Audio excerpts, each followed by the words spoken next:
é o país mais complexo em questões tributárias e questões jurídicas, porque é um negócio que é muito doido. Algumas pesquisas mostram isso, né, que o Brasil ele é muito alto em complexidade. Não é só sobre a complexidade, mas a insegurança acerca da complexidade. E como está a inteligência artificial dentro do business hoje? Já estava vendo uma plataforma que a gente acabou de lançar para diagnóstico da reforma tributária, que passa por uma espécie de inteligência também, para te dar um nível de maturidade, o diagnóstico de maturidade com a reforma. Então, quantos por cento da tua empresa está adequada, dada aquelas respostas em relação à reforma tributária, o que você deveria fazer. Interessante. Quem já entendeu o jogo da reforma também já começa a visualizar cenários que, por exemplo, se eu vou ganhar mais mercado, por que não fazer agora, se está sendo oportuno, me preparar para isso?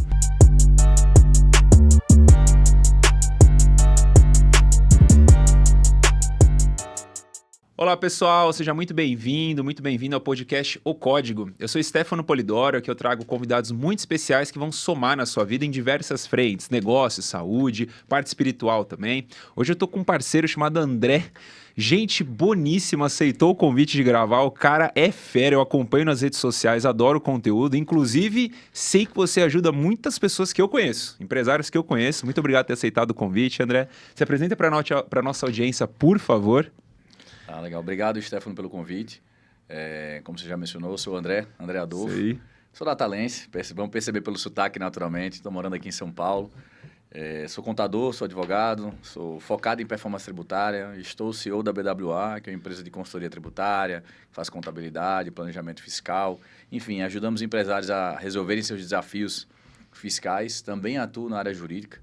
E antes disso também sou cristão, sou pai de duas meninas lindas, a Sofia e a Helena. Bacana.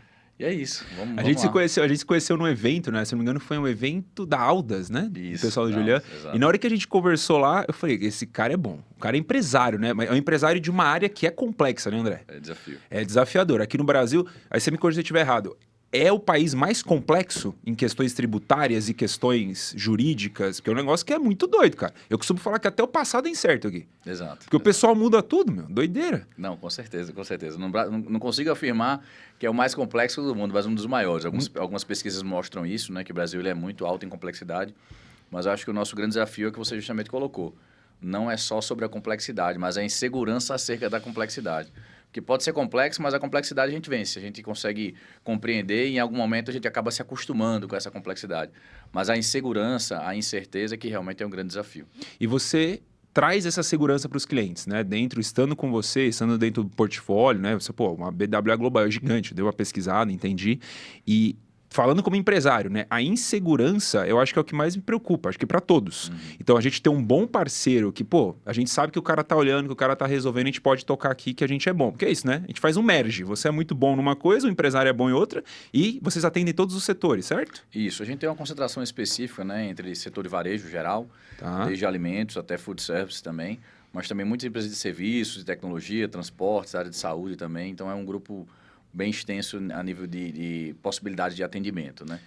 Mas falando de complexidade e segurança, que é o que você me questionou, eu acho que a gente tem dois ambientes, né? Na BWA, sim, a gente consegue entregar segurança jurídica para o cliente, mas sim, do outro lado, como empresário, a gente tem muita insegurança também que o cliente passa, que é uma coisa que não depende da gente. Então, acho que a gente tem algumas camadas. Eu acho que a gente tem um universo de desconhecimento ou falta de estratégia, ou seja, alguns empresários não conseguem adotar a estratégia adequada por falta de conhecimento e a gente busca traduzir essa estratégia para eles, pegar o que tem no ambiente aqui, como é que eu transformo isso em performance.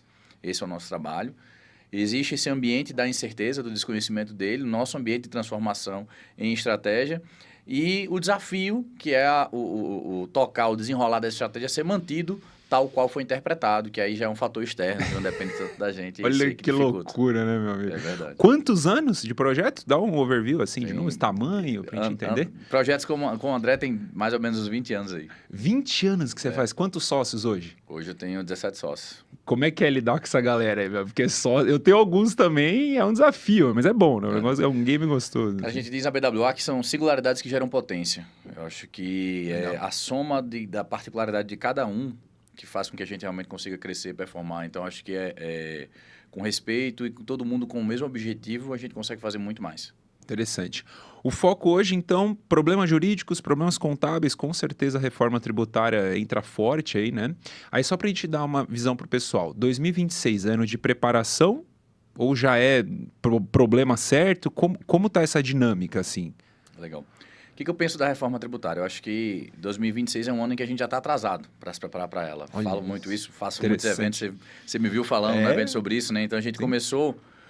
o escopo da reforma tributária ele já está desenhado desde 2025, desde janeiro do ano passado. Tá. Muitas coisas já estavam ditas lá. Tá. E hoje, a gente está aqui em fevereiro, né? Agora 2026, muitos empresários ainda não entendem como que a reforma tributária vai afetar o negócio deles de verdade. E você tem uma mudança estrutural completa. Eu vou dar um exemplo bem simples. Todo empresário aqui que vai estar ouvindo esse podcast, certamente, vai ter contratado alguma solução que tem vigência de mais de 12 meses. Tá. Ou vendeu alguma solução que tem prazo de mais de 12 meses no contrato. Tá. Esses dois caras já deveriam saber que, com a incidência no ano que vem do CBS por fora, o preço do contrato dele vai ser alterado numa média de 8% a 10% pela alíquota de referência. Então, imaginemos que, se eu tenho vários fornecedores que eu fechei contrato agora, e que no ano que vem, o contrato do meu fornecedor já tinha regra lá de que vai colocar o CBS por fora, porque tem que ser, eu vou sofrer uma pressão nos meus custos em mais de 10%, média. E se o meu contrato não tinha previsão quando eu vendi para o meu cliente, eu devo sofrer uma pressão do meu cliente, principalmente se o meu cliente tiver uma boa força na relação comercial, de 10% a menos da minha rentabilidade. Então, você imagine que eu vou ter 10% a mais de custo e 10% a menos de receita. O que isso vai impactar no meu negócio? Menos 20% de lucro. Muito, né? Isso por ele não ter previsto isso. Por ele não ter levado isso no seu planejamento estratégico, nas suas ações comerciais. E percebam que isso não é tributo, gente, isso é comércio. Isso é venda, né? Isso é vida, isso é estratégia comercial. O que eu deveria ter feito como empresário? Eu deveria ter, sabendo disso desde o ano passado, quando eu fosse elaborar já era para eu ter entrado em 2026 com os contratos novos. Tá. Já era para eu ter começado a negociar com os meus fornecedores numa nova condição. Tá. Só, não aceito repactuação de preço, porque vamos olhar o outro cenário. Se eu sei dessa informação, por isso que eu digo que o empresário que olhou para isso antecipadamente, ele saiu na frente. Porque imagina que eu sou o empresário que realmente fez o meu dever de casa, olhei para essa informação de forma estratégica. Eu vou chegar para o meu fornecedor e vou dizer, Stefano, eu não aceito no teu contrato reajuste de 10% do CBS. Essa conta é sua, eu vou buscar outro fornecedor caso você não tope. Stefano, tá bom, você é um cliente muito importante para mim, vou aceitar essa condição. Da mesma forma, eu vou chegar nos contratos com meus clientes e vou colocar lá que o meu contrato vai ter a incidência do CBS por fora. Tá. Então, vou ter mais 10% de tributo em cima do contrato. E hoje, o meu preço, o tributo está dentro do meu preço. Se eu colocar 10% acima do preço, você percebe que eu não vou ter tributo para recolher. E se eu não tiver aumentado o preço do meu fornecedor, eu vou ter aumentado o meu resultado. Porque eu vou continuar tomando o crédito dele. Então, eu posso perder 20 do meu lucro, no meu exemplo, Sim. ou eu posso ganhar 20. Depende como você vai aplicar. Depende se eu estava observando isso de maneira estratégica. Que então, de que a isso. reforma ela vai trazer uma oportunidade de aumento de tamanho de mercado. Você que está se preparando para a reforma, certamente vai conseguir ter mais mercado, porque muita gente não está olhando e muita gente vai ter um grande desafio e talvez quebre, talvez não consiga suportar o efeito do caixa que a reforma pode trazer. Caramba, isso vai afetar diretamente caixa, que é o que mais já quebra as empresas. Né? Fluxo de caixa é o que mais quebra as empresas e todas essas mudanças vão impactar diretamente nisso. Exatamente. Hoje, como é que vocês pegam lá um cliente para... Pô, o cara entrou, digamos, com certeza você deve ter os clientes que não têm a menor ideia do que está acontecendo. O cara chega desesperado lá. Deve ter uma galera que já está andando um pouquinho. Deve ter gente também, pessoas que começaram a fazer, mas talvez não da melhor forma. Né? Como é que você tranquiliza essa galera e, pô, se coloca à disposição? Porque eu entendo, assim, André, como empresário, às vezes o cara não entende o que está acontecendo. Porque além de ser uma linguagem extremamente técnica, você tem que achar pessoas que entendam daquilo e traduzam de uma forma simples uma linguagem de negócio que você acabou de fazer. Que são poucos que conseguem fazer isso, você concorda? Sim. Sim, é um desafio. Como você faz lá no dia a dia? Então, a gente tem um processo de conscientização inicial. Então, hoje a gente já tem um processo de educação. Tá. A gente tem buscado fortalecer ele muito mais. Inclusive, nesse ano, lançamos um infoproduto de educação. A tendência é que essa base de educação da gente venha a crescer muito mais. Legal. Você imagina que surgiu uma demanda absurda, que é justamente treinar todo o time dos nossos clientes. Porque, como eu falei, não é somente sobre apurar tributo. Isso a gente faz, todos os escritórios vão ter que fazer de um jeito ou de outro. Mas entender a estratégia por trás da reforma é que vai ser fundamental para a sobrevivência. Eu preciso que o time comercial entenda, eu preciso que o time de compras entenda, o time financeiro entenda, eu preciso que o proprietário entenda também. Então, a gente faz um processo de educação para que isso aconteça. Eu costumo dizer muito também que esse papel é meio que de evangelização. Mas é preciso que o empresário também queira ser evangelizado. Ou seja, ele tem que colocar isso como prioridade, ele precisa se conscientizar. E a preocupação da gente é que talvez isso não esteja acontecendo na velocidade que deveria. E o cara vai sofrer o impacto ali na frente, né? Exato, exatamente. Excelente. De todos os clientes que você tem, o pessoal tem esse time interno ou eles terceirizam? Como é essa dinâmica no dia a dia operacional, né? Porque para o cara ter esse time interno, ele precisa ter necessariamente um porte. Às vezes ele terceiriza tudo com você, Isso. né? Como é a dinâmica no dia a dia? Então, a gente tem vários modelos, né? Tem clientes que tem o time da gente interno, tem clientes que tem o time dele interno. E a gente presta uma assessoria para o time dele, faz uma espécie de monitoramento, consultoria, etc. Auditoria também das entregas diárias, né? Mensais e tudo mais. E tem um cliente que tem o processo totalmente terceirizado conosco, né? Então, a gente faz toda a apuração dele, toda a preparação. Mas eu digo muito que a relação em qualquer porte, tá? Seja grande ao pequeno, a relação entre o contador e o seu cliente, especialmente na apuração dos tributos, ela prescinde muito de uma boa relação. E entendendo que a gente não tem bola de cristal. Então, eu preciso que a informação de gestão do cliente seja bem adequada. Deveres de casa que já eram importantes no período pré-reforma, agora no período pós-reforma passam a ser muito mais. Gestão financeira, por exemplo. Se você fizer uma pesquisa, você pode até jogar depois desse podcast, você pode colocar uma pesquisa lá. Quem é que faz conciliação bancária no seu negócio? Você vai ver que é assim, absurdo o número de empresas que não fazem a conciliação bancária. Então, você imagina que você tem seu negócio, você faz lá seus pagamentos, seus recebimentos, milhares e milhares de transações bancárias.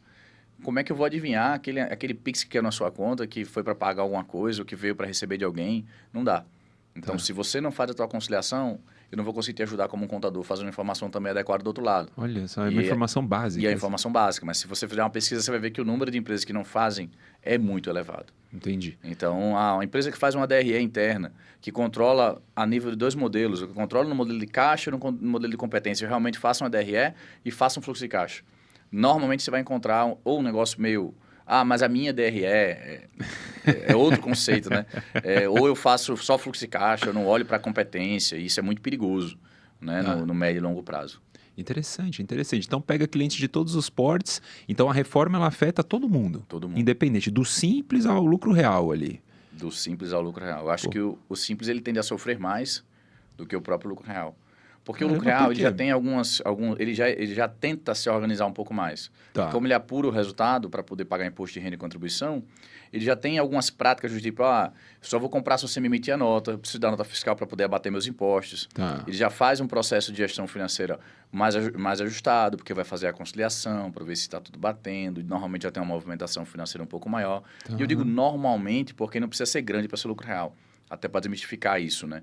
Eu posso ter uma empresa pequena e ser de lucro real porque é relevante. Eu vou dar um exemplo super simples, né, de entender, e a gente tem que ter cuidado com algumas pegadinhas. Tá. Imaginemos, vamos pensar numa startup, tá? Uma empresa de software que está começando agora, que é a tua área.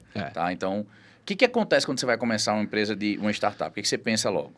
Vou gastar pra caramba para fazer MVP, para entrar no mercado. Vai dar lucro? Não vai. Normalmente, no começo, você está só gastando. Sim. Burn rate, total. Exatamente. Só cash burn toda hora, você está gastando dinheiro. O que o cara faz? Qual é o regime tributário da maioria das startups?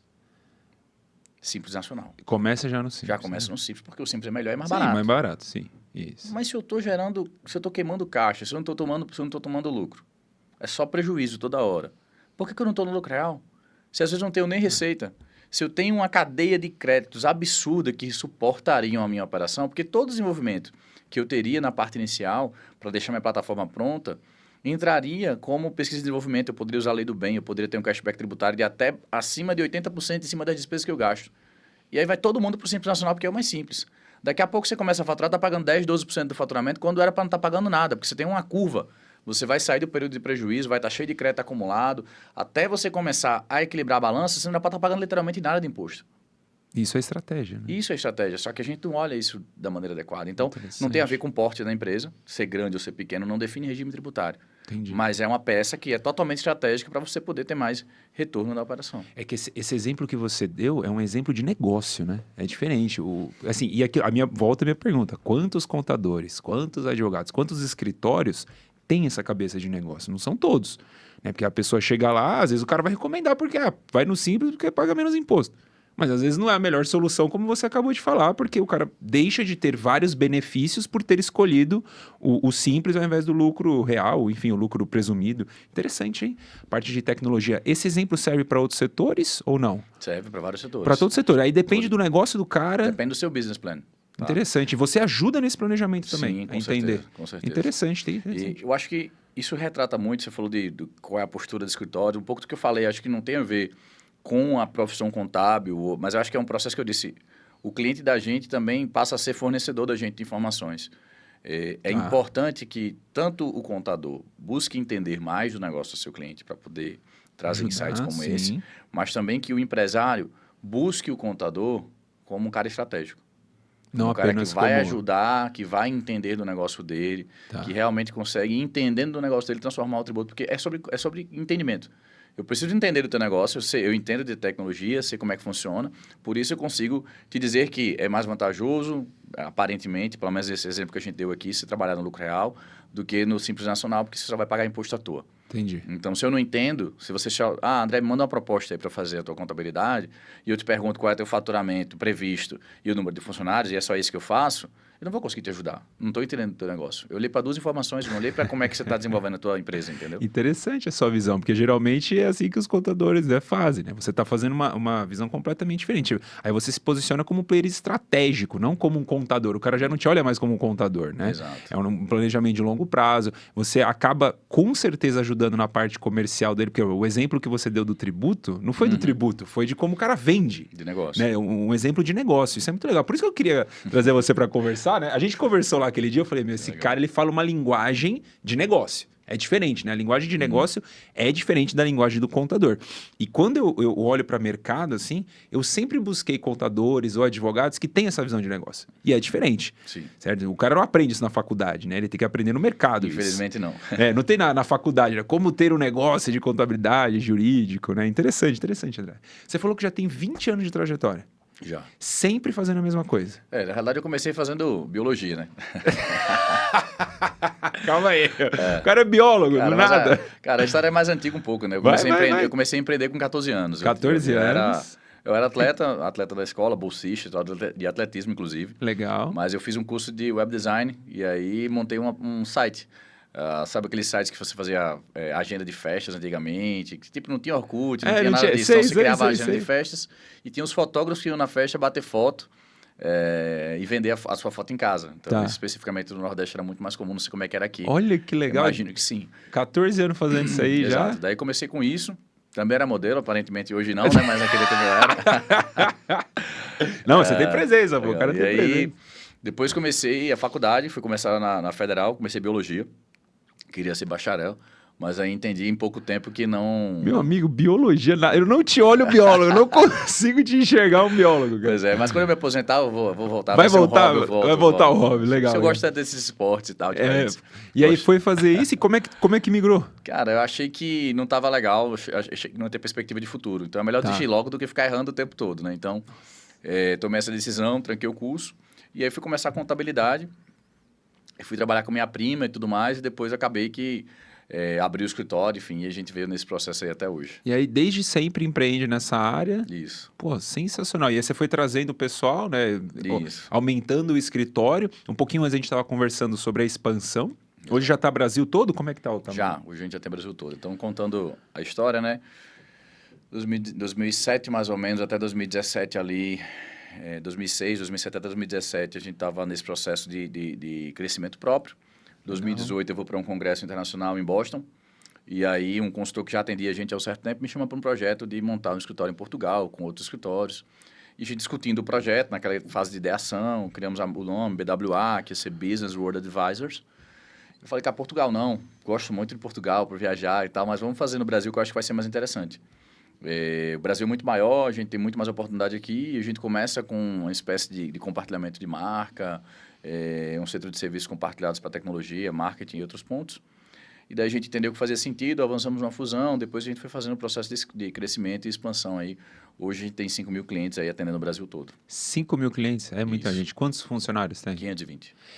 E a gente conversou um pouquinho aquela vez sobre inteligência artificial.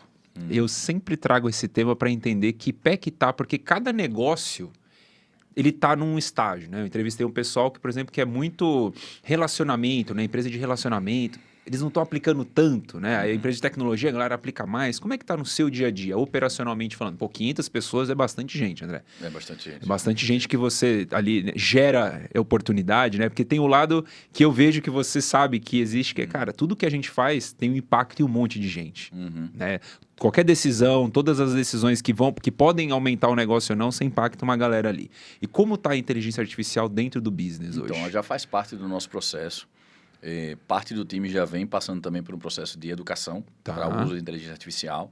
A gente tem um time voltado para isso também. Por exemplo, a gente hoje de manhã já estava vendo uma plataforma que a gente acabou de lançar para diagnóstico da reforma tributária, que passa por uma espécie de inteligência também, para te dar um nível de pontuação, nível de maturidade, o diagnóstico de maturidade com a reforma. Então, quantos por cento da tua empresa está adequada, dada aquelas respostas em relação à reforma tributária, o que você deveria fazer? Interessante. Então, já está funcionando? Já está funcionando. A gente vai deixar aqui no link para... É gratuito? Como é? Só Gratuito, entrar, sim. colocar os dados? Entrar, colocar os dados lá, você vai ter uma nota no final. Legal, vai ficar disponível aqui, só todo mundo acessar, por favor, baixar isso aí. Boa. Show. E é próprio de vocês? Próprio. Você tem o time tech mesmo? Tem. Olha só que visão diferente, cara. Muito bom. A gente já tem tech, eu já tenho tech desde 2010. Olha. A gente precisa de gente para poder ajudar nos processos, porque tem muita automação, desde que começou a RPA, aquela história toda lá, a gente já vem ali trabalhando com isso, né? E agora a IA veio para ajudar muito mais. Legal. Então, está desenvolvendo o próprio software próprio, o que mais você está fazendo lá dentro? Então, a gente tem software próprio, tem uma porrada de RPA, tem BI pra caramba, tem inteligência artificial, então tem algumas iniciativas também com empresas parceiras que estão desenvolvendo para a gente lá alguns projetos para tentar deixar mais inteligente, mais automatizado. Então, acho que a gente tem um oceano todo aí para poder explorar ainda. Acho que o desafio é justamente esse, tentar, primeiro, ensinar todo mundo como fazer uso disso melhor. Acho que é uma tecnologia muito recente, sim, relativamente falando. Mas também aprimorar o uso, né? No dia a dia, como é que eu implemento melhor, o que é que eu consigo fazer diferente. Então, olhar um pouquinho fora da curva. Então, ainda é um bom desafio, vamos dizer assim. Tá no começo, são 3 anos, né? O GPT fez 3, agora 26 faz 4 anos. Né? E você disse um ponto importantíssimo, a questão da educação. Não adianta nada, você tem o software, tem as ferramentas, as pessoas não sabem utilizar, né? Eu vi outro dia um podcast do Marco Stefanini, né? O CEO da Stefanini Global, e ele falou assim, se você vier aqui na Stefanini e perguntar, você usa inteligência artificial? Uso. Mas você vai ver realmente, não necessariamente a pessoa usa, né? Como deveria usar, que é o processo que você acabou de falar de educação. Né? Sempre o problema entre o software e a usabilidade dele é a pecinha que vai fazer esse meio aí do caminho. Mas é interessante você já ter essa visão tech, né? Poucos, eu converso com muito empresário dessa área, e poucos têm essa visão tech de otimização de processo. É muito bom.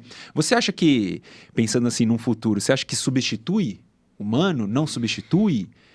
Eu acredito que algumas tarefas naturalmente serão substituídas, né? Mas eu acho que substituir integralmente, olhando para a nossa atividade, eu imagino que não.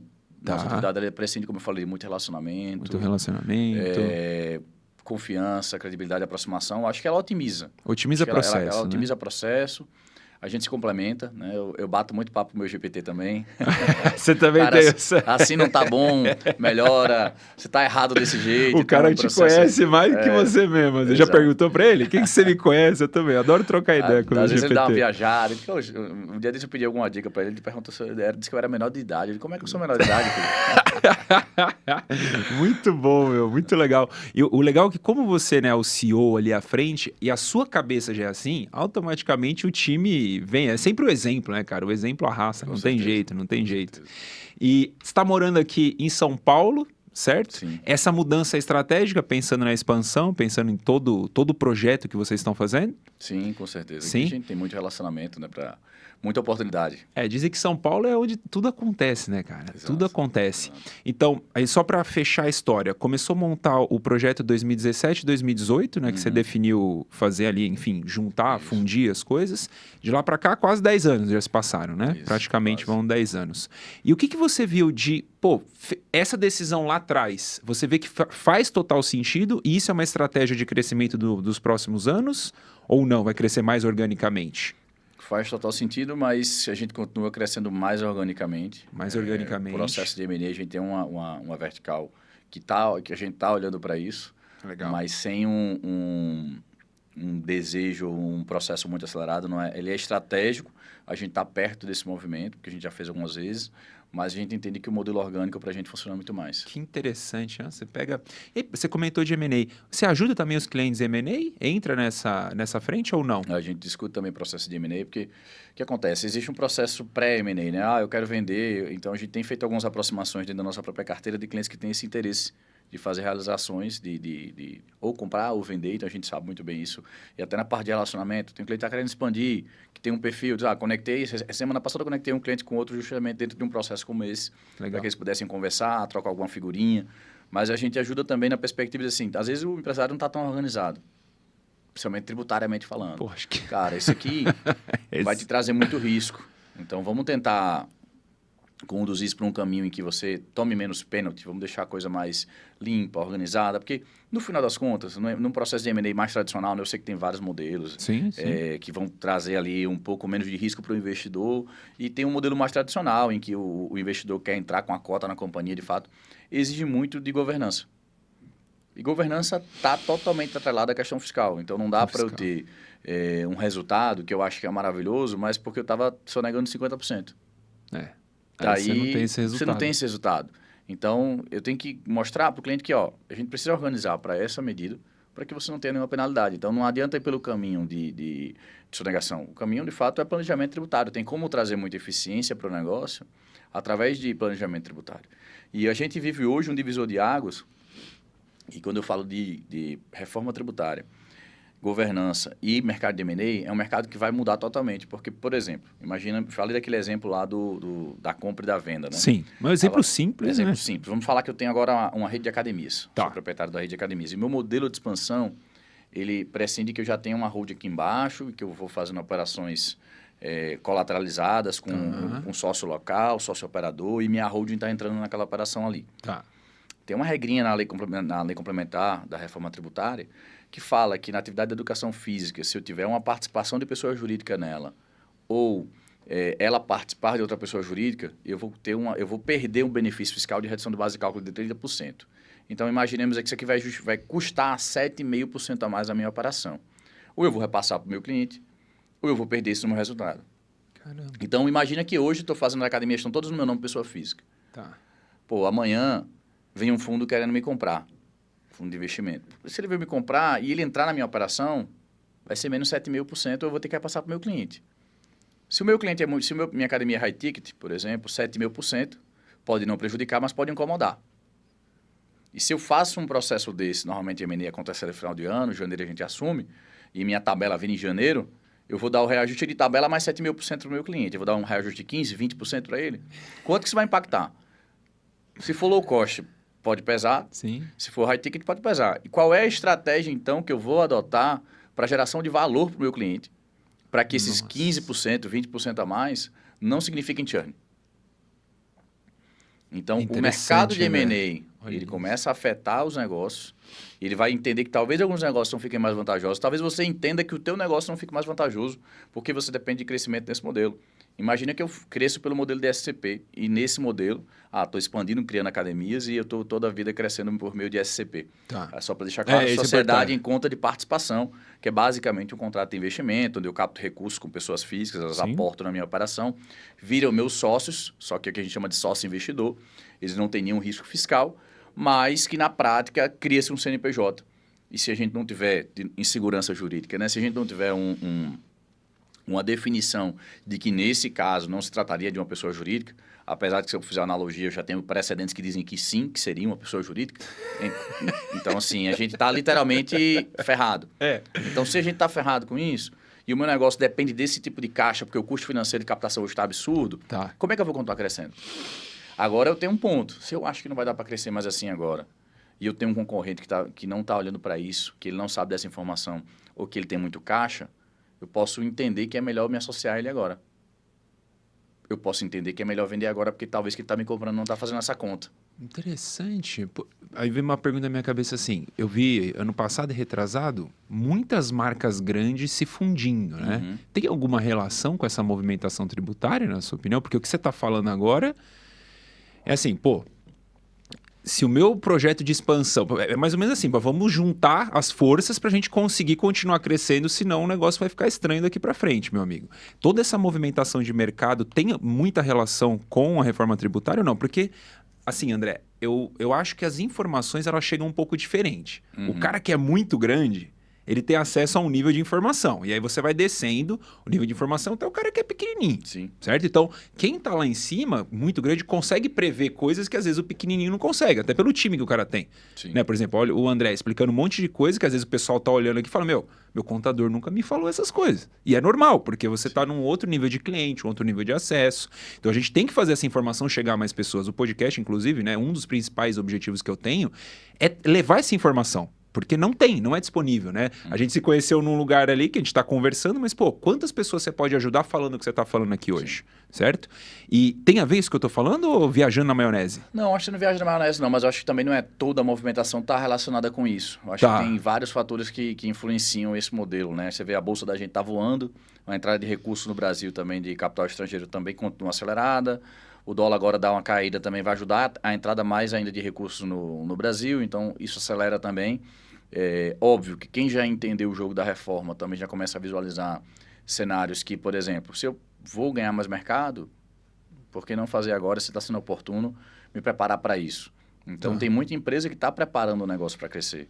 E é justamente sobre esse ponto. Quanto que eu estou preparando o meu negócio para crescer no momento em que eu posso ficar? Eu vejo que tem um empresário que ele é mais cético que fica assim, mas a reforma tributária vai passar? Mas vai mudar o governo, será que dá tempo? Então, deixa eu responder logo, para quem está achando se vai dar tempo, tá? A gente está falando de eleições esse ano, mudança possível, teria que mudar o Congresso, que tem gente ali insatisfeita, tem bancada particular, mas a gente não tem nem tempo legislativo para mudar esse ano. Porque não dá para mudar mais em 26, vai valer em 27 o CBS já, então a gente vai ter excluído o PIS e COFINS em 2027. Quem estava no lucro presumido vai estar pagando CBS no modelo de não cumulatividade, que é o modelo tipo lucro real, créditos e débitos. Então, 2027, você já não tem mais o PIS e COFINS, um Congresso novo que vai ter que começar a fazer uma lei nova para tentar revogar, reinstituir uma legislação. Então, possível? Super possível. No Brasil, tudo é possível, na realidade.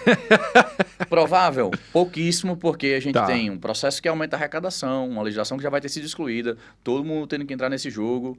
Então, não acho que esse caminho... É um caminho muito provável, mas quando a gente faz planejamento estratégico, eu tenho que entender cenários. Se isso acontecer, dispara essa atividade.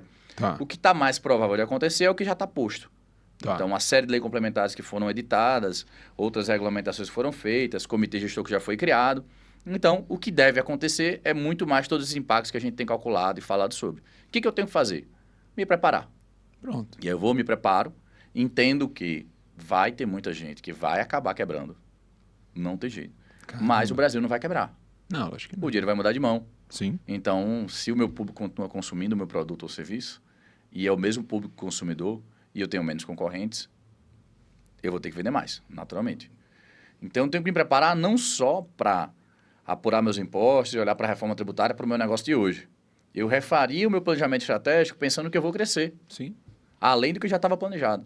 Porque a tendência a nível de força, de pressão, de ambiente externo, é que vai haver um certo problema de falência empresarial.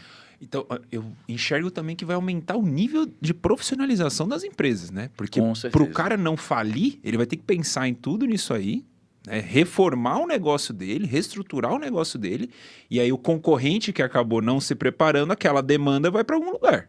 Né? Porque o mercado não vai parar de comprar. Eu tenho certeza que você, nesse período de empresa, né, empreendendo, você foi crescendo ano a ano. Com certeza, acho que 25, 26, a previsão é crescer ainda mais por conta da própria demanda que está vindo para você. Certo? Exato, com certeza. Certo? Com certeza. Pô, interessantíssimo. Tem algum braço dentro da BWA onde vocês entram, né, de investidor ou de sócio nos projetos dos clientes ou não? A gente tem investimentos também em companhias, né? Não necessariamente de clientes nossos, mas de soluções que a gente acha que faz sentido. Eu, André, como pessoa física, também invisto muito em startups e tudo mais. Aí eu faço isso em modelo de pool, por exemplo. Legal. Que aí eu consigo investir em várias empresas ao mesmo tempo, obviamente diluir o risco, etc. Mas a gente faz isso sim. Interessante. André, assim, bem complexo todo o assunto, mas incrível que você consegue traduzir de uma forma simples. Vamos pegar um roteiro básico, assim, para quem tá ouvindo a gente. Pô, a situação assim, o cara não fez nada. Ele tá ouvindo esse negócio que falou, meu Deus, preciso fazer alguma coisa. Qual que é o primeiro movimento dele? que ele deveria fazer em primeiro lugar, assim? Independente se é simples, se é lucro presumido, lucro real, não importa. O que é a primeira coisa que ele deveria fazer? Tá, acho que a rotina diária fica mais próximo da reforma tributária. Conversa com o seu contador, Conversa se com o precisar de contador, ajuda também, tá. procura a gente lá. Vai ter o link também aqui no Sim, episódio. vai estar aqui no que episódio. Isso. eles possam identificar como é que está a maturidade deles para com esse tema. Tá. Coloquem isso no dia a dia do negócio. É imprescindível. Depois, além de entender, tem muita coisa que ainda vai ser regulamentada também. Tá. Precisa acompanhar. Tem Tá. muita coisa que já está posta, Certo. mas tem muita regulamentação complementar. Então, vai ter que se montar um comitê, ainda que mínimo, dentro de cada companhia. Preparar o time, fazer todo o cálculo de impacto, revisar o planejamento estratégico. Então, primeira coisa é entender, calcular o impacto e entender que isso vai fazer parte da rotina da empresa nos próximos anos. Não tem como fugir disso. Não tem. A gente tem mais 7 anos aí pela frente de muita confusão, de muita adequação e que a gente tem que colocar isso como parte do processo da nossa empresa. Tá. Tá reaprendendo, né? Um novo processo, um novo jeito de gerir os negócios. E que vai impactar todo mundo. De compras a vendas, a financeiro, a estratégia. Interessante. Então não tem jeito. Aí trazendo pro lado do contador, muda muito para vocês, assim, porque é aquilo, né? Hoje tem aqueles contadores que só emitem DARF, né? Enfim, tem de todo tipo de profissional. O que muda aqui para vocês? Porque, pelo que eu entendi, vão rodar duas coisas ao mesmo tempo, né? Exato. O modelo antigo e o modelo novo. Sim. Isso aumenta trabalho, na verdade, para Com você. certeza. E para o cliente ele não enxerga isso, né? Exato. A gente tem 7 anos que vai ter um aumento de trabalho para Olha, nós contadores, em meu termos Deus, de 7 complexidade anos. de apuração. Né? Depois do 7º ano a coisa melhora ali, já que a gente vai ter o governo fazendo apuração para as empresas, meio que a gente vai fazer só parte de ajustes. Mas até lá, certamente, muita confusão ainda vai acontecer. Eu acho um dos desafios é a apuração. Tudo bem. Tá. É o que a gente já faz a vida toda com um novo sistema, vai ser mais aumenta custo, tudo isso. Mas acho que um desafio é justamente essa parte educacional. Estar mais próximo do cliente, entender mais o impacto estratégico da reforma no negócio dele, conscientizar mais, entender mais do negócio, ajudar mais o cliente. Então, isso tudo, sim, é uma mudança de posicionamento dentro da classe contábil no geral, porque vai precisar que nós, contadores, tenhamos muito mais esse tipo de posicionamento. Porque se simplesmente, vamos admitir que a nível técnico, em janeiro de 2027, eu vou apurar teu imposto. Vou chegar lá ao CBS, vou pegar teu crédito e débito e, Stefano, está aqui teu boleto para você pagar. Tá? Mas imagina que, por exemplo, você hoje tem empresa de tecnologia, está pagando PIS e COFINS de lucro presumido como 3,65, é o que a gente chama de cumulatividade obrigatória. Você vai pular para 10. Nossa! Se eu não te aviso nada antes, em fevereiro vai chegar teu boleto lá, 3 vezes o valor. Só que tu não vai ter preparado para o teu caixa isso. Caramba, gente. Aí, às vezes, você tem uma porrada de subcontratados PJ que prestam serviço para você, e a maioria deles, todo mundo no Simples Nacional. Tá. Teu imposto, tecnicamente, vai estar apurado em fevereiro. Só que em fevereiro, quando você descobrir que você está pagando 3 vezes a mais de imposto, aí você vai olhar para mim, putz, e agora que você me fala? E você vai estar voando em fevereiro, cheio de coisa para fazer, e aí você vai ter que parar para organizar a companhia dali para frente. Você descobriu que você está pagando, você vai, pelo mesmo trabalho, o mesmo serviço, vai pagar 3 vezes mais. Exato. Daí, o que vai acontecer contigo? 3 meses, agora vou ter que arrumar tudo na pressa. Aí você vai ter que procurar um ajuste com o teu contador para poder arrumar isso. E aí teu contador talvez esteja cheio de problema para poder resolver, porque tá ele entrou com esse problema com todo mundo. Então a demanda dele vai pipocar. O mercado todo vai estar sendo conscientizado nesse momento. E vai estar todo mundo procurando um profissional que está preparado para isso. Para resolver o problema. E vai ter muito profissional preparado para isso até lá? Talvez não. Então, o tempo de preparação ele é muito longo. Você está na vanguarda, né? Você está na vanguarda, né? Então, o empresário que demora para entender, e ele vai pagar mais caro para poder resolver isso em cima da hora. E talvez, mesmo pagando caro, ele não consiga ter a demanda dele atendida. Além do problema do prejuízo. Porque enquanto você não adequa, você imagina o teu caso, que eu estava dando de exemplo aqui, uma porrada de programador. Você vai fazer esses programadores mudarem de regime tributário como? Ou você vai chegar para os teus clientes, vem cá, pessoal, preciso reajustar todos os nossos contratos aqui agora. Não é assim, você vai parar para conversar com todo mundo? Em fevereiro? Não. Todo mundo vai aceitar? Não. E aí, o que vai acontecer? Vai passar quanto tempo tomando prejuízo? Que o reloginho não para, né? Não para. E aí você estava com outras atividades no seu planejamento também. Então, tudo isso é impacto para o negócio. Então, importante já começar a ver isso agora. Então, a primeira coisa, veja isso agora. Enquanto você estava falando, vão vindo as perguntas na minha cabeça. Veio uma que eu vi a questão do split de pagamento. Sim. Como é isso na prática? Isso realmente vai acontecer? Não vai? Quando que está previsto?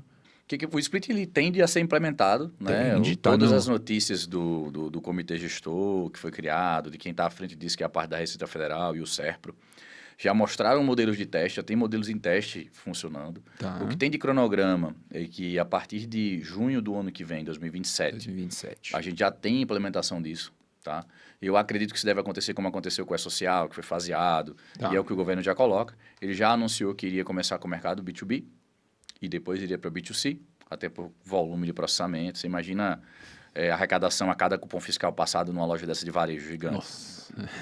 Inviável. Por isso que tem modelos de split também, de arrecadação no final do dia, em vez de ser a cada transação, enfim. Então, tem diversos modelos nisso aí. Então, acredito sim que ele vai ser implementado. Acho que tecnologicamente não é nada impossível ou impraticável. A gente já tem um sistema financeiro muito bom, um Pix funcionando, então questões muito inovadoras. Quem vai fazer as retenções, o que é o split, né, para ser mais claro? É a liquidação do tributo a cada parte da liquidação financeira. Então, eu recebi um Pix, um boleto, um TED ou um cartão de crédito da minha conta ou débito. Esses entes que fazem essa gestão desse fluxo, que são os bancos, as administradoras de cartão, vão fazer a retenção desse valor, seja ele parcial ou seja ele total, a depender da modalidade de split que eu tenho. Então, ele vai arrecadar. O que vai exigir isso? Aí volta para o processo de gestão. Pô, se eu não tenho uma boa gestão, eu não estava fazendo esse controle. Eu não vou conseguir trabalhar, por exemplo, eu preciso fazer a devida conciliação bancária para deixar tudo ajustado junto à minha apuração fiscal, porque eu preciso, inclusive, informar o tipo de classificação tributária que o meu item de serviço ou de comércio que tem vai ser utilizado para que a retenção do split seja correta. Porque se não pode acontecer equivocado, eu pagar mais imposto do que deveria, depois vou ter que abrir um processo para tentar restituir. Já não era simples, nem vai ser tão simples assim. Então, tem uma série de complexidades que acabam vindo a partir desse processo, que aí eu vou ter que olhar para pilar estratégico de novo. Meu software está pronto para isso? A software house que me atende, ela realmente está olhando para a reforma tributária como deve olhar? Porque se ela não olhar, eu vou ter mais trabalho nessa parametrização e eu posso ter um problema no preço e um problema no pagamento do imposto que vai me maltratar. Meus fornecedores, hoje, são fornecedores solventes, e se eles são estratégicos e forem insolventes, como ele não vai conseguir sobreviver com a arrecadação antecipada, ele vai quebrar. E eu vou descobrir que ele quebrou quando eu precisei dele. Então, talvez eu já tenha que olhar para o meu fornecedor hoje, entendendo que ele não é um fornecedor solvente, que ele não vai sobreviver e que eu vou ter que trocar ele. Nossa, mexe em todo o fluxo, né? Porque basicamente... Mexe com caixa, mexe com o fornecedor, mexe com o meu cliente. Então, vai acontecer? Vai. Quando? Não sabemos. Então, a partir de junho, você que é B2B, que você compra de pessoas jurídicas, ou se você vende para pessoas jurídicas, você vai ser afetado logo nessa primeira onda. Então, a gente tem ali um período de espaço de adaptação muito curto. Por que eu falo que é curto? O André está falando que é junho de 2027. Parece muito tempo. Seria muito tempo se a gente não estivesse fazendo nada.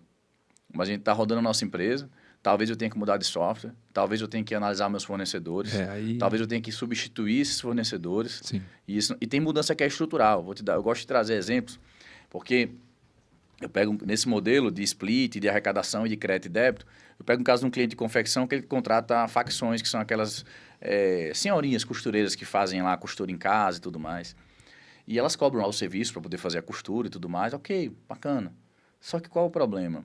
Ele vai precisar de nota fiscal de todo mundo, porque se ele começar a fazer pagamentos da conta dele sem vinculação fiscal, ele pode ser o responsável pelo pagamento do imposto do fornecedor. Porque lembra que agora o sistema é financeiro, a arrecadação é pelo sistema financeiro, eu estou começando a pagar fornecedores sem nota. Tá. E aí ele vai e chega e conversa com a senhorinha lá, a costureira, e fala que precisa da nota fiscal por causa da reforma tributária. Aí você tem o primeiro desafio. Primeiro que nem todo mundo está pedindo. Porque só você está pedindo essa nota. Segundo, eu não posso te dar essa nota, porque eu poderia ser um MEI, mas eu tenho benefício social. E se eu criar meu MEI, eu perco meu benefício social. Nossa, é um problema estrutural. Então, eu não vou te atender, moço. E aí, nessa história, como é que fica? É um problema estrutural. É rápido de resolver isso? Não, não é. Não é rápido. E é um problema estrutural. Mas se eu for resolver isso somente em 2027, quem vai pagar a conta? Do jeito que você fala, né? A gente para refletir aqui, a gente fala, pô, realmente, né, cara? Temos um problema bem grande aí para resolver. Se tudo for implementado como está sendo implementado, você vai mexer em toda a cadeia de todo mundo, cliente, fornecedor. Se a gente não trabalhar em conjunto, todo mundo é prejudicado, pô. Né? Você vê, por exemplo, pensando na BWA, você vê já hoje, você vê alguns clientes que você fala, cara, aqui o problema tá bem grande. Assim, isso aqui vai ter que refazer o negócio de baixo para cima, senão não vai conseguir comportar os próximos anos. Sim. Acho que diversos setores a gente tem discutido sobre isso. O setor de transportes é um setor muito afetado. Setor de? Transportes. Por quê? Você tem exemplos, que ele é muito parecido com o de software também, mas eu vou pegar um exemplo de um transportador, que a gente fez um cálculo recente, ele só paga PIS e COFINS, tá? Vou falar aqui só dos tributos que são dentro da reforma, né? Ele paga 3,65. Por quê? É um transportador que transporta mercadorias somente dentro do Estado, ele é isento de ICMS, e ele só paga 3,65 porque ele está no presumido, no lucro presumido. Quando eu pulo para o modelo da reforma tributária total, ele vai chegar a ter de 26,5% a 28% de imposto sobre o faturamento. Nossa! Porque ele vai ter ICMS, que não existia, que vai ser o IBS, e ele vai ter o CBS no lugar do PIS e COFINS. Então, no final, a carga tributária dele sai de 3,65 para 26,5. Não aumentou quase nada. Quase 10 vezes só. Que absurdo isso! Mas vai tomar crédito. Então, ele vai ter que preparar a cadeia de fornecedores que emitam nota fiscal para ele, para poder dar crédito, para o negócio poder funcionar. Ele vai ter que rever os contratos com os clientes sobre tudo isso. E aí, por que a reforma tributária, com uma alíquota tão diferente, que afeta diferentemente diversos setores, ela foi feita de maneira escalonada? Imagino eu, que de maneira muito inteligente, o escalonamento foi feito para evitar esse impacto imediato. Porque se imagina, se eu viro 27 e empurro 26,5% nessa conta, o pico inflacionário ia ser absurdo. Cara, quebra, meu. E daí você começa a mudar modelos de negócio. Por exemplo, imaginemos que eu preste serviço, você me contrata, você é da área de tecnologia. Tá. E você tem softwares que são relacionados à segurança nacional e você não vai ter imposto para pagar. E você me contrata como um terceirizado e eu vou te emitir nota fiscal e vou te cobrar 26,5%. Mas esse 26,5% para você não serve para nada, porque você é zero. Então, por que você vai me contratar como pessoa jurídica em vez de montar isso dentro do teu time? Você vai desperdiçar 26,5% do seu caixa.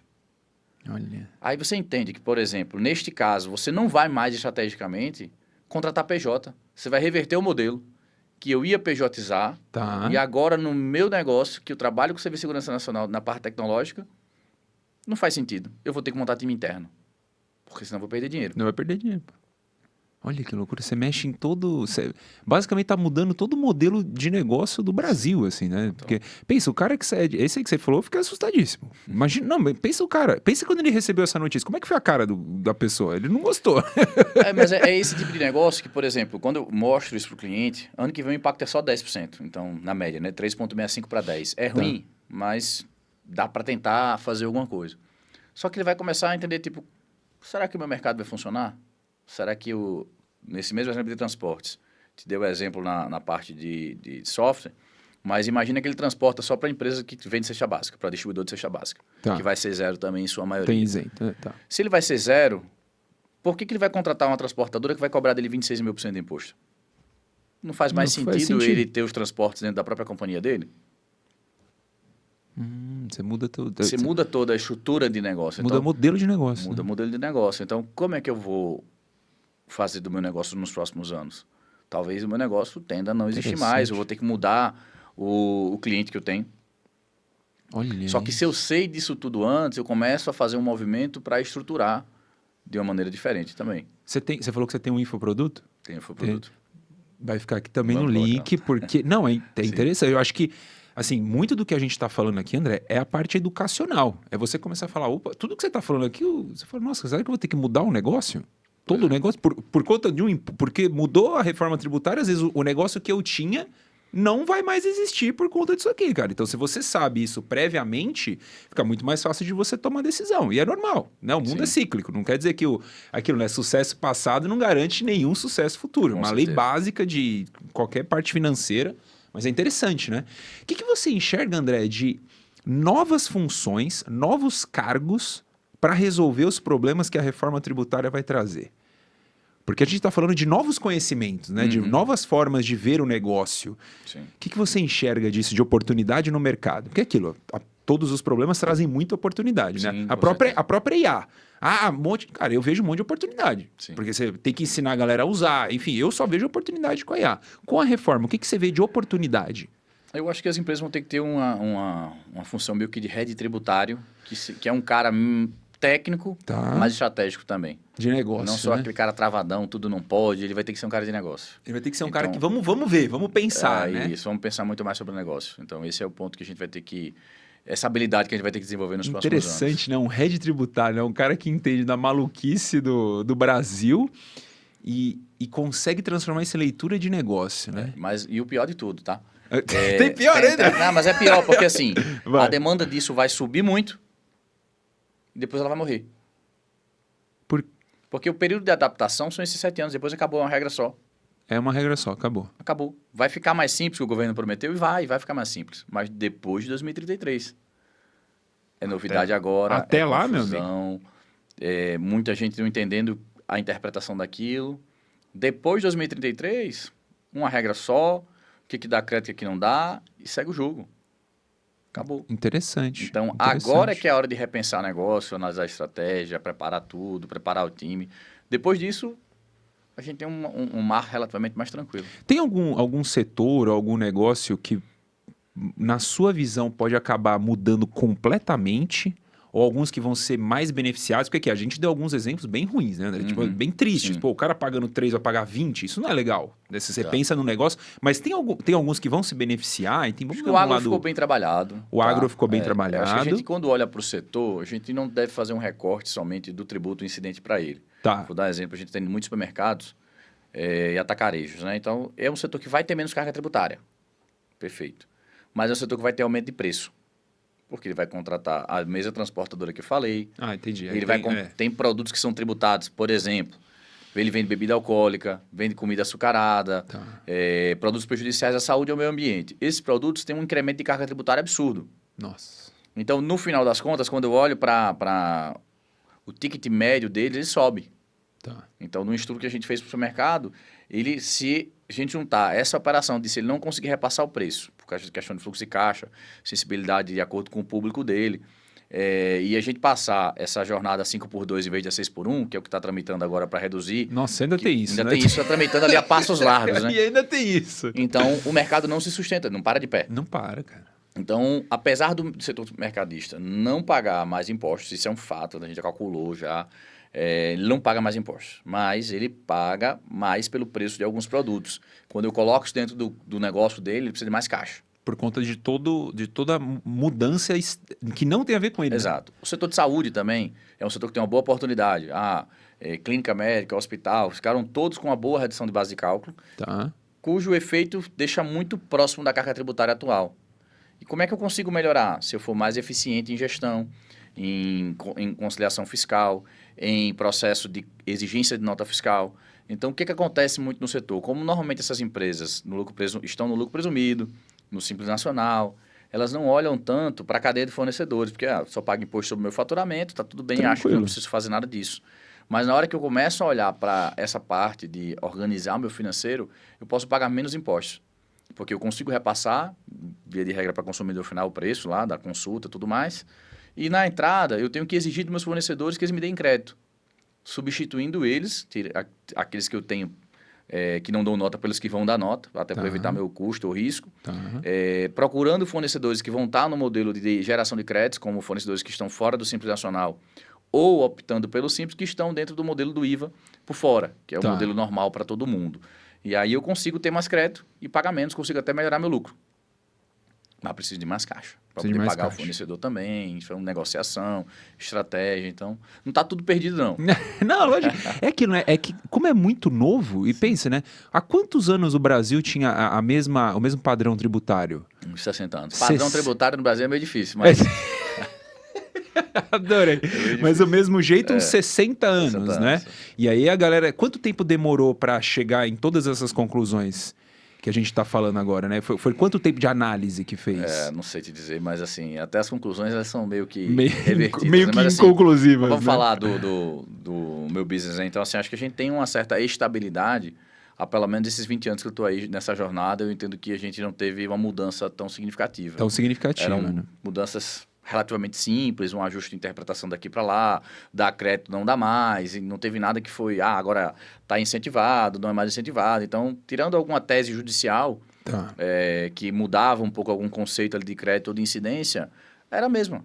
É a mesma regra. Tá? Então, por isso que assim, até digo que depois de 2033 também vai ficar mais simples. Tá? Então, mas até lá que a gente tem esse desafio, porque é uma matéria muito nova, que prescinde de aproximação da legislação, entendimento de negócio, aplicação de estratégia. Então, habituar-se com o novo é o grande desafio. As faculdades já estão preparadas para isso? Porque você tem que formar novos contadores, novos advogados pensando nisso, certo? Vão preparar, de um jeito ou de Vão outro. preparar. Porque eu penso, tem muitas pessoas que estão sendo formadas agora que não têm essa matéria, né? Sim. E aí, quando o cara sai de lá, ele vai para o mundo real... Vai ter que estudar. Mas quem ter trabalha nessa área de contabilidade e de direito não vai parar de estudar nunca. Isso é um fato. Então, não dá para achar que eu saí da faculdade, fiz especialização e agora estou pronto para o mercado. Acabou. Não acabou. Isso aí você vai ter... A tecnologização sai a todo instante. Então, você tem que estar sempre se atualizando, estudando, interpretando. Não tem outra saída. Eu vou perguntar uma questão mais de tecnologia. Assim. Os softwares RPs em geral, eles já estão se preparando, estão preparados? O que você está vendo no mercado quando você pega os clientes, pega os projetos? Os softwares maiores, eles estão se preparando. Eu acho que vai ter uma pressão maior nos softwares mais regionais. Acho que esse tem um pouquinho de desafio maior, porque tem muita integração para ser feita, novos canais, novas plataformas, empresas de serviço que antes também tinham softwares que não emitiam nota de serviço dentro dele, passam para um modelo nacional. Então, a gente tem ali, de certa forma, mais trabalho para eles, uma necessidade maior de atualizações, o que vai aumentar também a estrutura de custos, né? Naturalmente para eles, nessa perspectiva. Mas, por exemplo, para quem trabalha, quem não trabalhava com empresa de serviço, vai ter uma possibilidade de expansão nacional, porque você vai trabalhar com layout só, um modelo nacional. Eu acho que a gente tem, sei lá, 5 mil municípios, 3.500, 3.800 municípios, não lembro o número de cabeça aqui, mas é município pra caramba. Sim. E não dava para você conseguir colocar o teu software para serviços no Brasil todo. Daí agora você passa a ter a oportunidade de ter. Porque vai ter um padrão. Entendeu? Então você tem um padrão, então você tem uma oportunidade também. Uma coisa boa aí, uma coisa boa. Então, assim, mas bom. prescinde de organização, e aí volta de novo. Isso a gente traduz assim em quê? Em estratégia. Sabendo disso, como é que eu vou preparar meu time comercial, meu time de tech para preparar, para atualizar? Porque agora barreiras foram rompidas. Eu estava pensando em ser só regional, mas tem um produto que é muito bom, meu software é muito legal, mas eu estava olhando só para a minha cidade. No máximo as cidades vizinhas, aqui região metropolitana. Agora eu posso levar isso para o Brasil todo, coisa que eu não queria fazer antes, porque eu ia ter um trabalho técnico de atualização de 4 mil municípios que seja, e agora eu não vou ter mais que olhar para isso, vou olhar para uma base só. Por que não preparar meu comercial para atender todo mundo, já que eu tenho uma solução boa? Já está pronto. Exato. Pensando, é aquilo, né? Tudo tem oportunidade e o problema é que, Exato. como a mudança é muito drástica, você falou, você tá há 20 anos no negócio, nunca teve uma mudança tão drástica. Agora, para vocês, se a mudança é drástica, imagina para o pessoal que não entende metade do que está acontecendo. Né? Porque tem uma galera que tá perdida, assim. Eu vou em alguns eventos e tem a galera que faz o inferno, assim. Que, vai acabar as coisas e tal. Fala, calma, galera, calma. É bom ouvir o André falar, tem oportunidades, tem problema. Mas aquilo, como você falou, eu gostei muito, você falou, o Brasil vai continuar, cara. Né? O Brasil vai continuar, é muito grande, né? Isso. E essas mudanças até 2033 vai ser dolorido, né?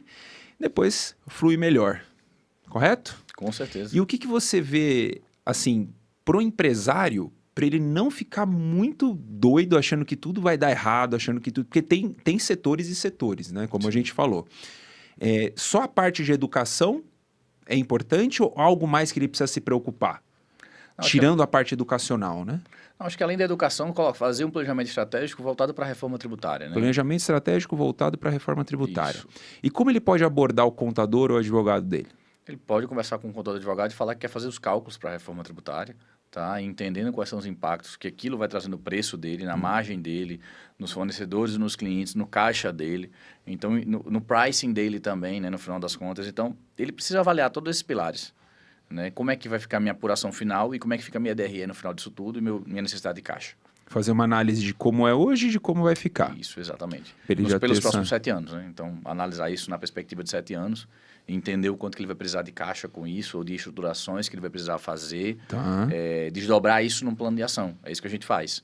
Eu vou entender na minha linha de receita, quais são os impactos da reforma tributária. Meu preço vai subir, tem cliente meu que vai tomar mais crédito, tem cliente que não toma crédito, tem estado que o tributo vai ficar muito mais caro porque eu vou ter incidência do tributo novo na base de cálculo do tributo velho. Então, talvez aquele estado para o qual eu venda não faça mais sentido.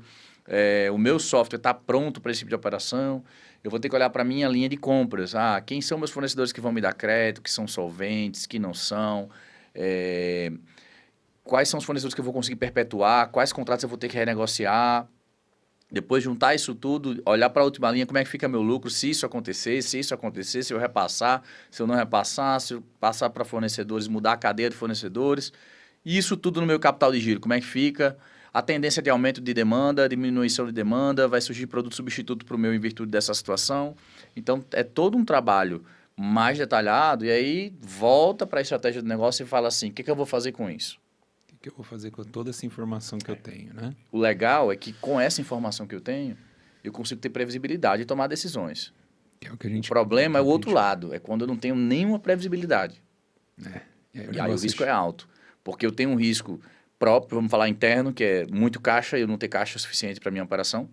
E o outro lado é os players que olharam, que são meus concorrentes que estão olhando para isso. Já estão preparados, né? Os caras já estão preparados. Eles vão crescer, eles vão passar, vão me atropelar. Então, é um pilar totalmente estratégico olhar para a reforma hoje. Virou, né? Virou um pilar totalmente estratégico, né? Quando você está falando quanto disso por aí, né? Acho que você acha que, pelo que eu vejo, acho que é um dos assuntos mais falados hoje em dia. Sim, com certeza. Né? De reforma e tudo. O pessoal meio que esqueceu muitos outros assuntos. Vamos priorizar isso aqui. André, agora falando ali na ponta, assim, por exemplo, você deu o exemplo do supermercado, né?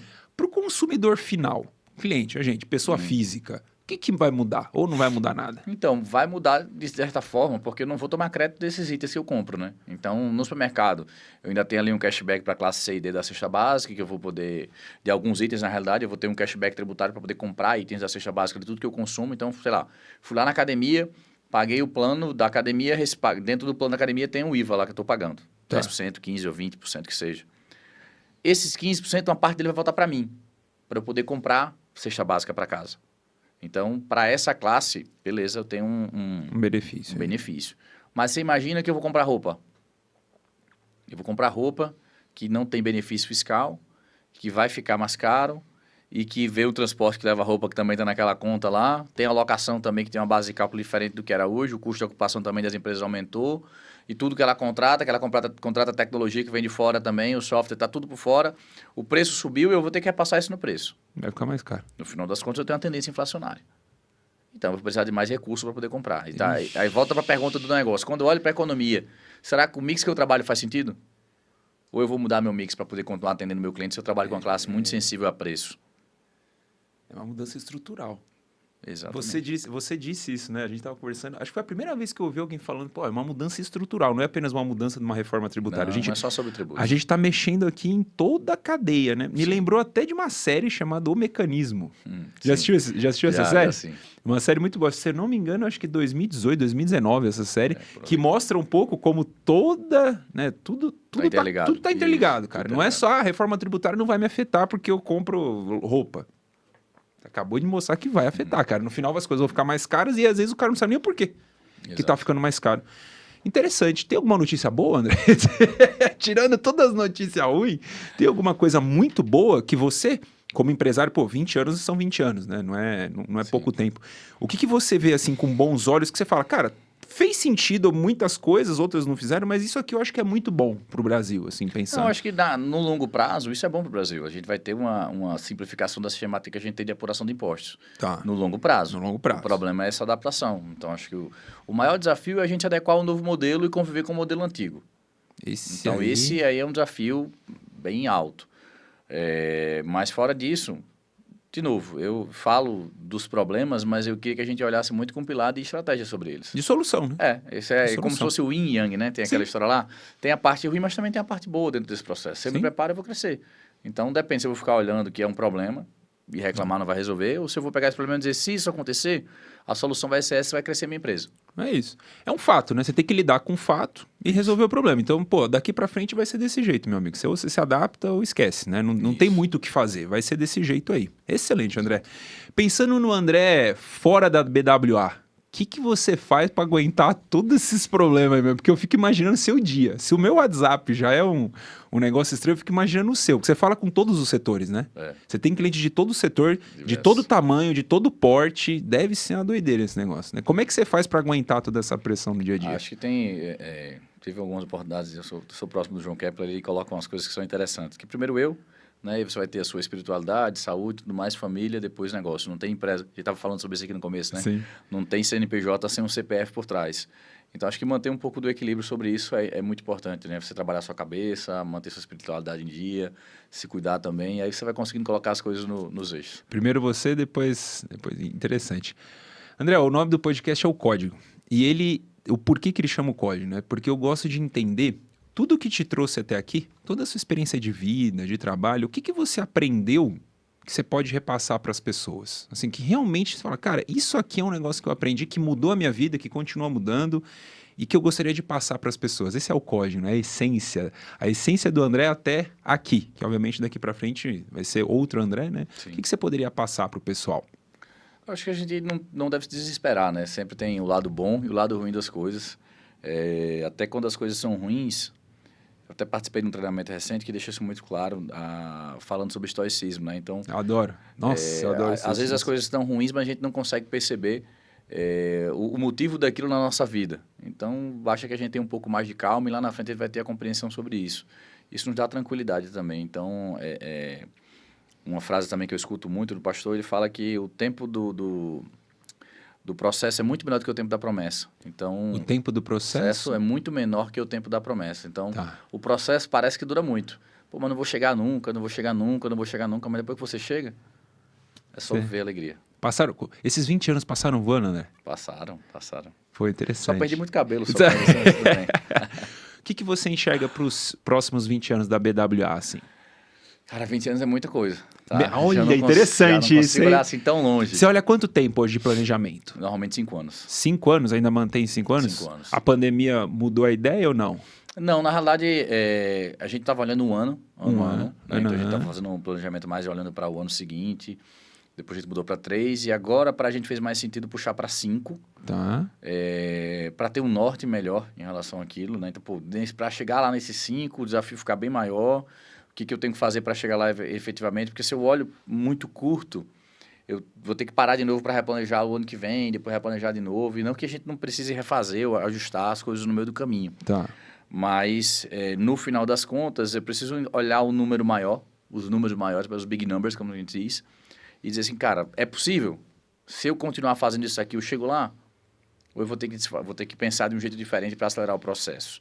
Então, por isso que a gente prefere olhar para 5 anos em números gerais agora, para que a gente possa entender se... Imagina, eu quero chegar em 1.000 funcionários, hipoteticamente. Tá. Pô, mas se eu quero chegar em 1.000, eu não posso pensar em ter, 800 em 2029, por exemplo, porque será contratar 200 talvez seja impossível em 2030.